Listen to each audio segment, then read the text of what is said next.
If I could take a school curriculum and chuck out everything, and start all over again, I would teach three things. I'd teach skills, I would teach AI, and I would teach how to look after yourself. And that would be about nutrition, sleep, exercise. It would also be things around the neuroscience of how we learn and how the brain works, because I think actually the brain controls everything, and sleep, nutrition, exercise, etc. In Youth We Trust sits down with successful entrepreneurs, business leaders, educators, and others from around the world. We spotlight how individuals and organizations are shaping a better world, directly or indirectly, for the coming generations through their focus on sustainability, equity, education, and more to empower young people to create the future they deserve. And now, in Youth We Trust. Good afternoon, Amanda, and welcome to the podcast in Youth We Trust. Thank you so much, Prashant. Lovely to see you. I've been very much looking forward to having this conversation with you because of your passion for empowering young people, the work that you've done throughout your career, the fact that you have been a woman leader for large parts outside of the UK, and also your passion for sustainability, including things like vertical farming. So let's dive straight into it. Okay, let's go. So, as you know, Amanda, Lumi is about quests, right? And it's about young people and giving them the agency to solve problems, build skills, and basically shape the future for themselves and for others. So let me take you back to your younger self. Talk to me about your environment, and was there something in particular that you did not like and a problem that you wanted to solve? So what would have your quest been? I knew from a very young age that I wanted to be in business, but that's not exactly a quest. That was just something I knew in my bones. I started my first business when it wasn't really a business. It was an event, but I made my first money at 10, and I caught the bug for business then, but I didn't know for a long time what that business would actually look like. I just knew I liked selling things. And then as I got older and after I finished school, I was relatively unusual because in those days I didn't go to university, because I knew I wanted to go into business. And I knew that if I got an accountancy qualification, that was a fast track route in. I didn't really see the point of spending 3 years at university if I could spend 3 years in London having fun and getting a qualification. And so I qualified as an accountant when I was 22 and my friends were still at university. And so I had a bit of money in my pocket. And fast forward a few years, I end up in Singapore with my husband. And I didn't have a job. And the first thing I found was teaching in an accountancy school. And I thought, right, I can do that. And that's the point at which I realized what I wanted to do going forward. Because one, I got the job because I had a professional qualification. And I suddenly realized the value of that type of education, as opposed to a degree, for example, in terms of it being practical, a little bit more vocational. I obviously had some work experience. But the problem I wanted to solve was that there were these hundreds of young people in Singapore, all paying really good money, more money than they could afford, for a quality of education in the classroom, learning accountancy, post-school, postgraduate, most of them. That was terrible. This type of education is a massive opportunity. 90% of the kids, young people, were female.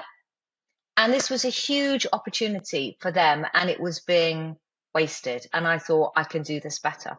And I was driven by two things. One, this desperate need to fix this problem. And two, the fact that I could turn it into a business and that I could make money for my investor, because I didn't have any money at that stage. So I had to have investors put money in. And I could do something good through having a business.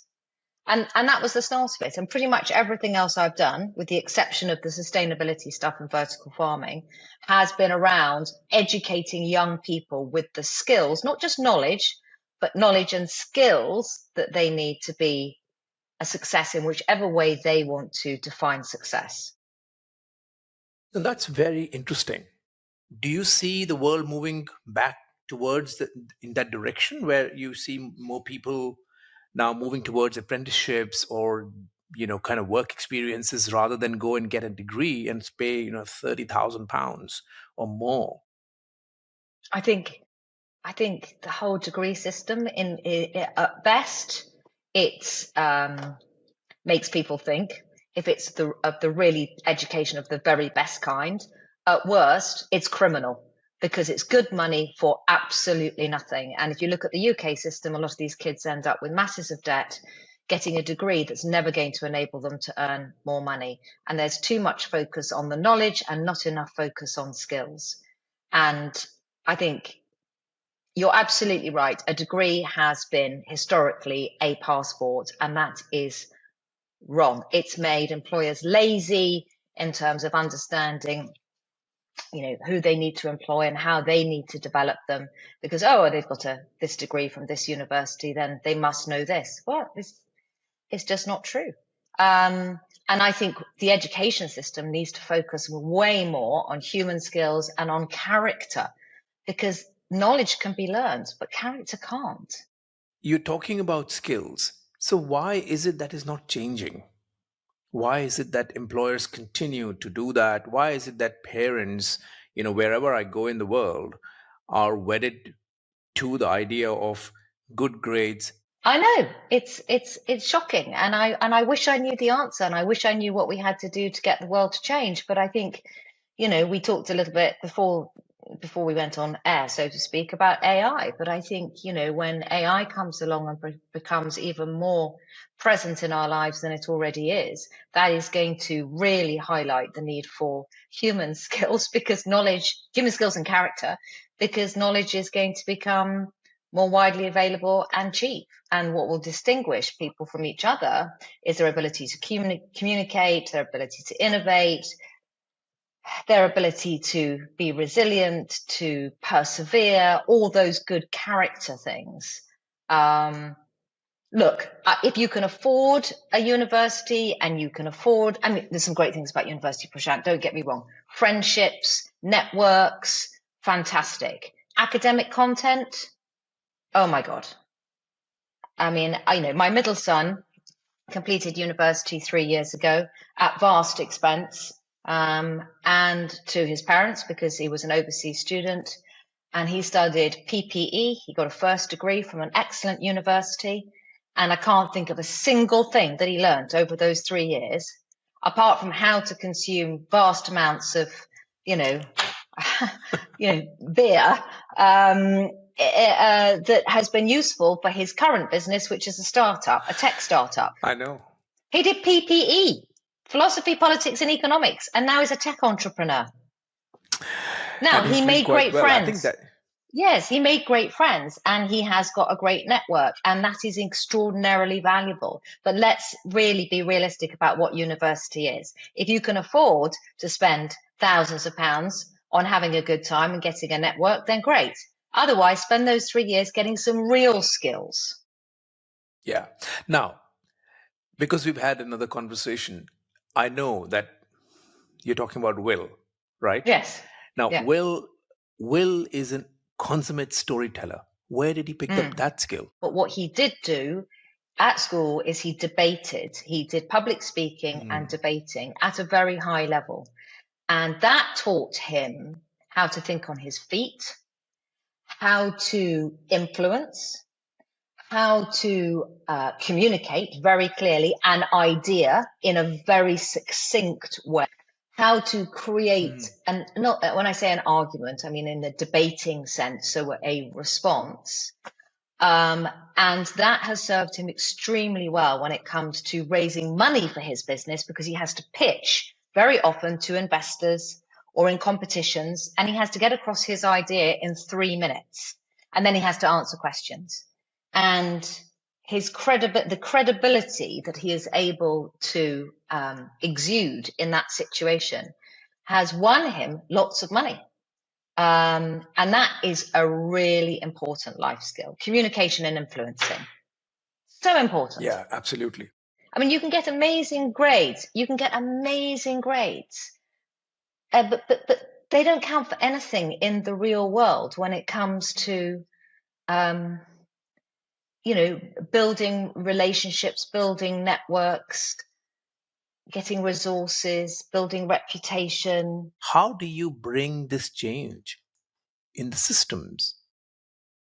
Yeah, well, okay. So changing the system is a huge mountain to climb. I mean, there are many, many schools and educational systems, though, that are very forward thinking and are doing the right thing. As you know, I'm a governor of a school in Dubai, and they're absolutely fantastic. But I think this cross-curricular learning is part of the way to do it. But importantly, Prashant, there are tools as well these days, like Lumi, and like the opportunity that you offer through quests. And that is the way to build skills too. And, only this morning I was asked to go and be on a Dragon's Den type panel for a young man who is doing an entrepreneurship course, and he has a business idea which he's developed, and he had a presentation, and it's an app. And he had a presentation, and I was asked whether I would go along on the panel and give some feedback. And there were 5 of us on this panel, and we were asked whether we would invest 300,000 dirhams. We were told this before, and I was sent the presentation. And it was on an app for maintenance services in Dubai, and it all looked great. And we got there, and the young man in question, standing at the front of the room, wait for this, was 12 years old. 12.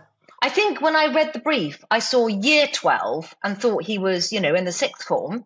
And even then I thought he was young, but he was 12 years old. And I know your son is 14 and is involved in, is a co-founder of your business. I mean, that's unbelievable. He'd identified an opportunity in the market, but because it wasn't something he was passionate about, there was something missing. So I said to him, what are you really passionate about? Football. And it turns out there's a little green patch of land up in the community that he lives in, and he runs football coaching for younger kids, and he charges them 15 dirhams each. He's 12. Oh my God. And apparently in this community, there is an ex-professional footballer who he has roped into coming along to give the kids some extra coaching, and he doesn't pay this guy at all. So he's charging the kids.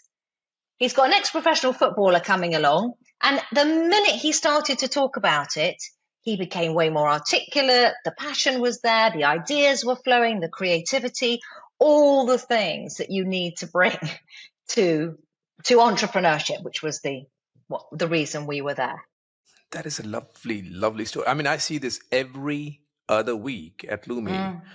But the interesting thing is that we've now started to see this across like from 10 to 25 years of age. But yeah, I totally relate to the feeling. And this is the thing, right? You have to make these kinds of opportunities should not be serendipitous events.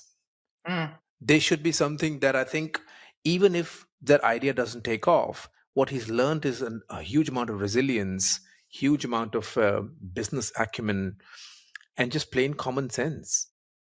I said to him, this, his name was Hussein, think of this as your first business idea, because it's not going to work.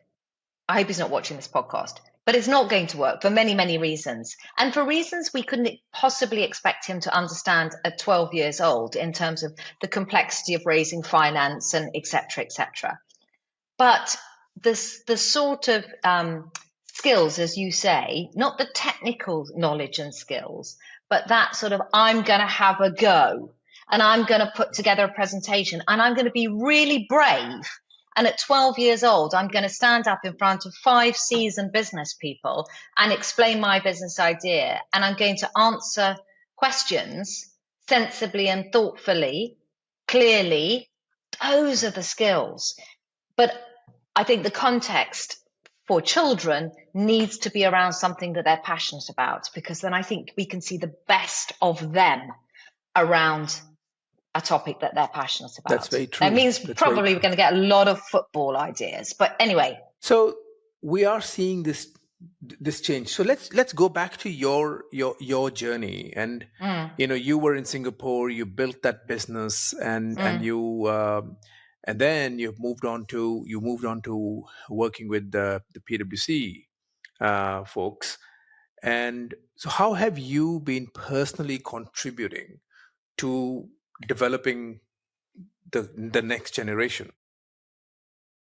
Basically, everything I've done in my professional life since that day that I stood in a classroom in Singapore and looked at these kids and thought, this just isn't good enough. This is a life-changing opportunity. When I left that business, when I sold it, my team, they bought me a Tiffany bangle, and on the inside, they had engraved the dates of the business and then underneath changing lives, because that's what I felt we were doing. We had the opportunity to change people's lives by giving them the best type of education so that they could get this qualification. And that would change their lives, because in Singapore, that enabled them to get better jobs, to provide for their families, for the women to be more independent, all sorts of brilliant things. And when I came to the Middle East, I wasn't sure that that's what I was going to do here, because I slightly had the feeling, been there, done that, got the T-shirt. And I, expanded the business into Hong Kong and into China and to Vietnam. So when I came to the Middle East, I thought, well, maybe I'll do something different. And my first business was in food, because that's the other thing that I'm passionate about, is good food. So I had a restaurant and a sandwich cake business. But I kept getting drawn back to this making a difference. I mean, it's a bit of a cliche, but, actually I realized I wasn't very good at making sandwiches. And I realized what I was good at was educating young people and getting them passionate about improving their skills and therefore their opportunities. And I was persuaded by PwC that if I did that with them, if I built the business for them, the impact that I could have would be regional, across all the 11 countries that PwC is represented, and in places where 12 years ago, it was quite difficult to do business. For example, Saudi Arabia. It's a lot easier now, but PwC gave me the infrastructure in order to build that business. And although there are lots of things about working for a very large organization which are the antithesis of being an entrepreneur, the access that I had to the markets and therefore the impact I could have is what swayed my decision. And, the business that I built within PwC educated everybody from end of school all the way through to C-suite. But my passion, the bit that made my heart flutter, was, the kids leaving school or leaving university and bridging that gap and giving them the skills and opening their eyes to how they could become the best version of themselves. And I think you asked me earlier on, or I think you might have asked me last time we met, if I was to do a quest, what would that quest be? And in terms of what I would want it to achieve, if I was going back to being between 12 and 18, is self-awareness. Who am I?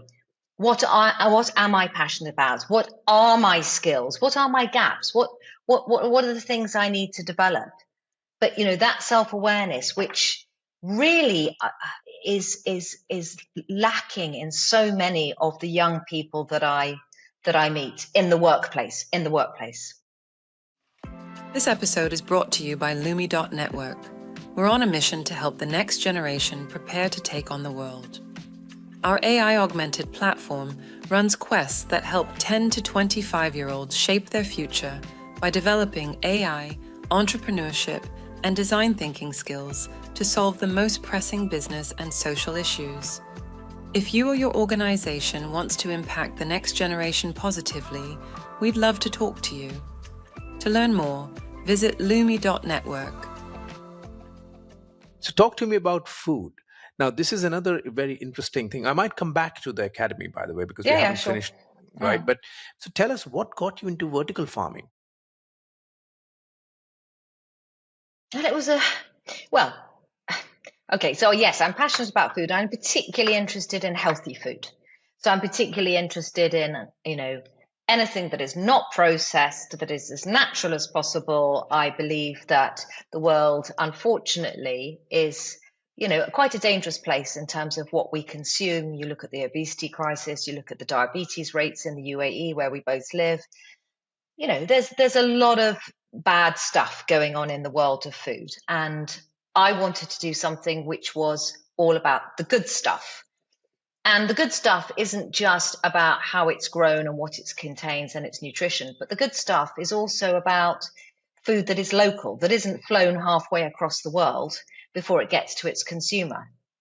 So a friend of mine here had been growing microgreens, which are baby vegetables and herbs. So things like kale and basil and corn and all sorts of things, radish and mustard, and in his spare room, because his father was ill with cancer and he wanted to grow the healthiest food he possibly could.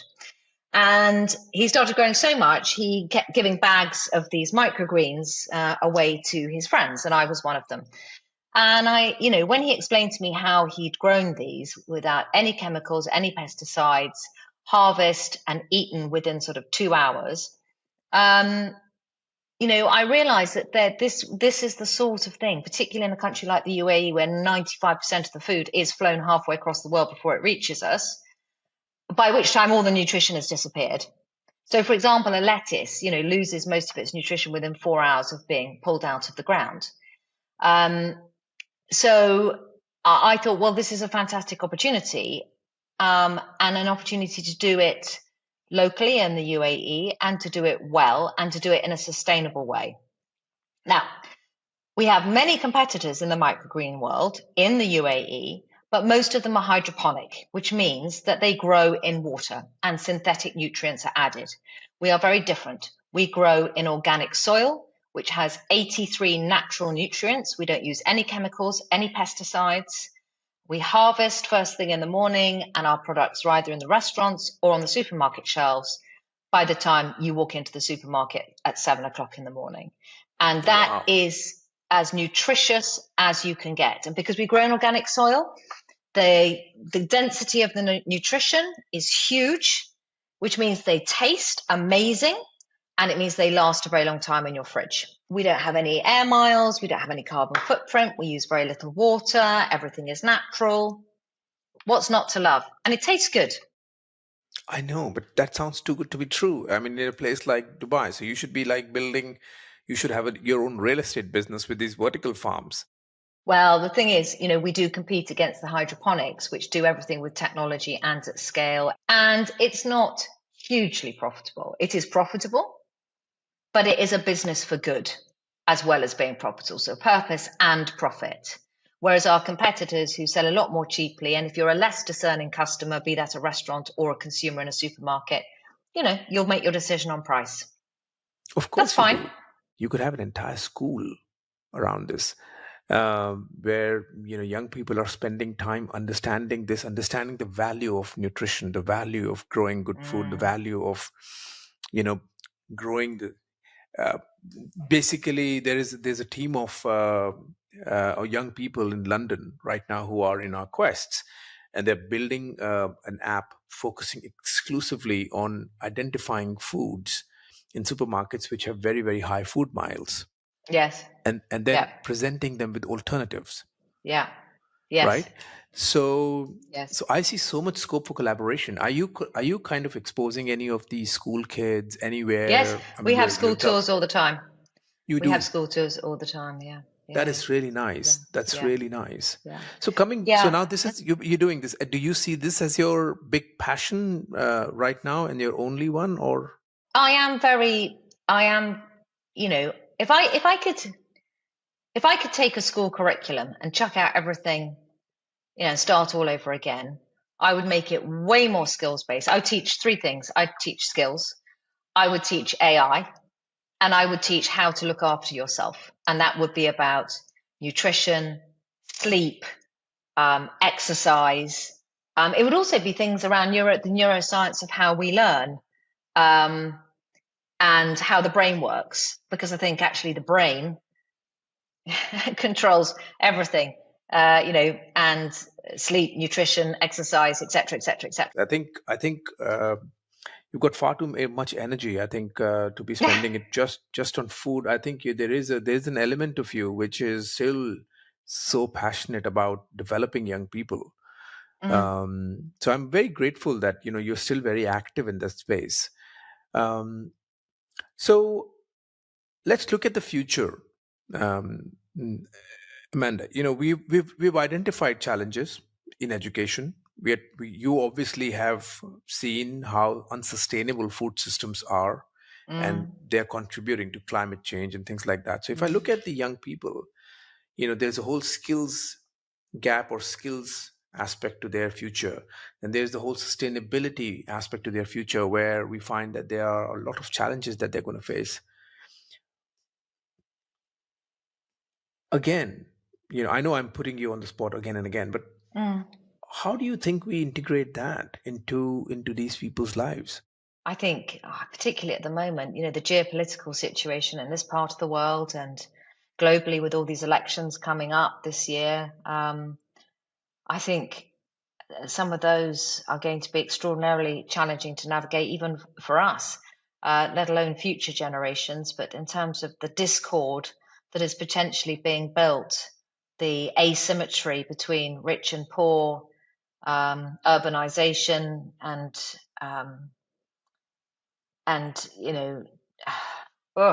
different political systems. I think there are so many big problems in the world. I mean, I haven't got any idea how to solve them, let alone advising the next generation. But I suppose it comes back to building an interest. I mean, I think curiosity. I mean, I know people talk about curiosity, but curiosity and caring about the world around them. And many young people do. Many young people do.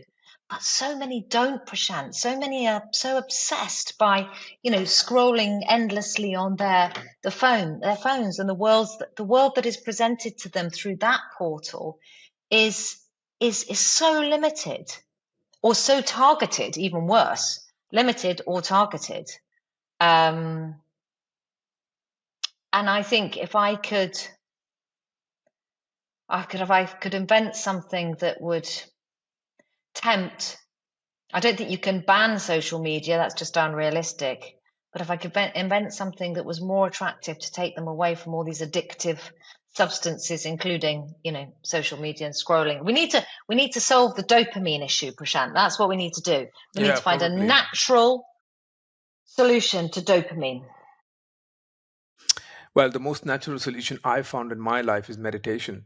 Yep. But that's a bloody hot thing to get a teenager engaged in. I'm telling you from personal experience.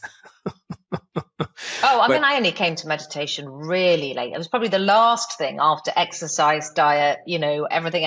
Meditation was the last thing. Yeah, exactly. And I think in some ways, bringing that in, actually not by labeling it something, but just, just helping them understand what they control, what they don't control, and just becoming self-aware and becoming calm and being in the moment. I think all of these things are useful traits. It's really interesting. So let's go straight to 2040, let's say. 16 years from now. What is your prediction of what the world will look like? I don't think that, but I think the most frightening thing is that, I mean, we live in a world of change. The world is changing so fast. But what worries me is that the bad things won't change, that they'll stay the same, that we won't solve the politics. We won't solve the asymmetry of the world, the rich and poor. We won't solve the bigger problems, but, the smaller things will, change. Dubai will get bigger buildings and fancier roads and fancier restaurants and hotels, and that's all great and genuinely great. But the bigger problems will still remain, because I think the longer time goes on, in a way, the more solvable they become, which is a terrifying thought. What I'm really hoping in 16 years' time, I'm just trying to work out how old I'm going to be. Yeah, I'll still be around, hopefully. So what I'm really hoping is that we will have a holodeck by then. So, like Star Trek, do you ever watch the old Star Trek, the very first series where they had a holodeck where you went into this space and you could imagine whatever situation you wanted to be in? You could climb Everest, you could lie on a beach, you could visit a city, you could gather all your friends around you, and the holodeck would create this replica world that felt real. Because you know what, Prashant? I think the world is going to be potentially such a horrible place. We're all going to need to escape into the holodeck in order to remain sane. So at least we can create another different type of world for ourselves. That would be great. That is fantastic. I think that's quite literally fantastic. I love what your response has been to that question. So holodeck it is. Great. Amanda, look, I've so enjoyed talking to you. Prashant, thank you so much. It's been a fantastic opportunity and a lovely conversation. I've thoroughly enjoyed it. Thanks for listening. If you found this conversation valuable, please leave a review wherever you listen to your podcasts. If you have a story or someone you know does, please recommend them to us by email at hello@lumi.network. We'll see you next time on In Youth We Trust.